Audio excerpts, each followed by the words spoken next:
বলা হয়ে থাকে ফুটবল ম্যাচের ফলাফল নির্ভর করে থাকে যে দলের মিডফিল্ড যত বেশি স্ট্রং তাদের পক্ষেই।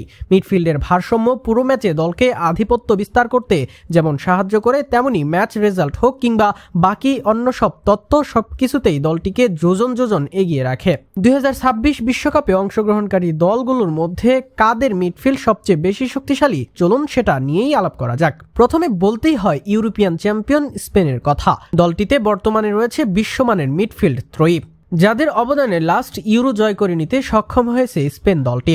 ম্যান সিটির ব্যালন ডিওর জয়ী ডিফেন্সিভ মিডফিল্ডার রদ্রি আছেন দলটির মিডের অন্যতম ভরসার জায়গায়, যার উপস্থিতিতে দলের রক্ষণভাগ কিংবা মধ্যমাঠ সবকিছুতেই আধিপত্য রাখা সম্ভব।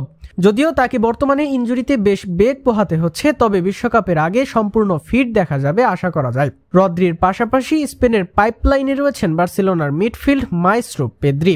তার মতো প্রোফাইল যে কোনো দলের থাকা আশীর্বাদ বটে। স্পেনের দলটিতে মিডফিল্ডে আরেক ভরসার নাম পিএসজির হয়ে ট্রেবল জয়ী মিডফিল্ডার ফাবিয়ান রুইজ।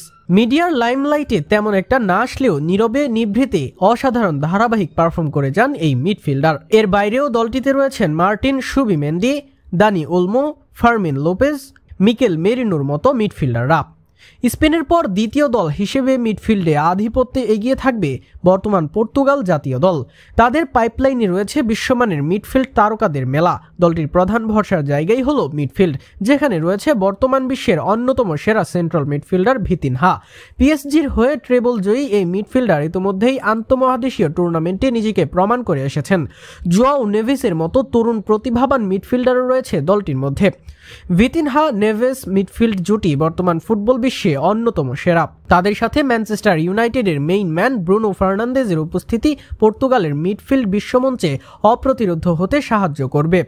দল যতই খারাপ খেলুক, ব্রুনো সবসময় আলো কেড়ে নিতে সোচ্চার থাকেন।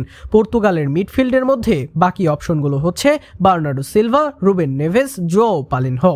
2026 বিশ্বকাপে মিডফিল্ডে শক্তিমত্তার দিক দিয়ে পিছিয়ে নেই ইংল্যান্ড। রিয়াল মাদ্রিদের মিডফিল্ড তারকা জুড বেলিংহাম ইংল্যান্ডের ভরসার অন্যতম মুখ। বেলিংহামের মতো বক্স টু বক্স প্রোফাইলের মিডফিল্ডার ইংলিশদের মিডফিল্ড স্ট্যাবল রাখতে সবচেয়ে অবদান রাখেন। তার পাশাপাশি ইংল্যান্ড দলটিতে রয়েছে ডেক্লান রাইসের মতো ক্লাসি মিডফিল্ডার। আর্সেনাল এই মুহূর্তে ক্লাব ফুটবলে যতটা সমৃদ্ধ লাভ করেছে, তার মূলে রয়েছে এই ইংলিশম্যানের অবদান। ইংল্যান্ডের মিডফিল্ডে বাড়তি এনার্জি যোগ করতে দলে রয়েছেন কোল পালমার। যদি এই ইংলিশ তারকা বিশ্বকাপের আসরে ইনজুরিমুক্তভাবে অংশগ্রহণ করতে পারে, তাহলে যে কোনো ম্যাচের চিত্রপট পাল্টাতে সক্ষম তিনি। Phil Foden, Adam Wharton, Elliot অ্যান্ডারসনের মতো প্রমিজিং মিডফিল্ডারদের জুড়িও রয়েছে দলটিতে।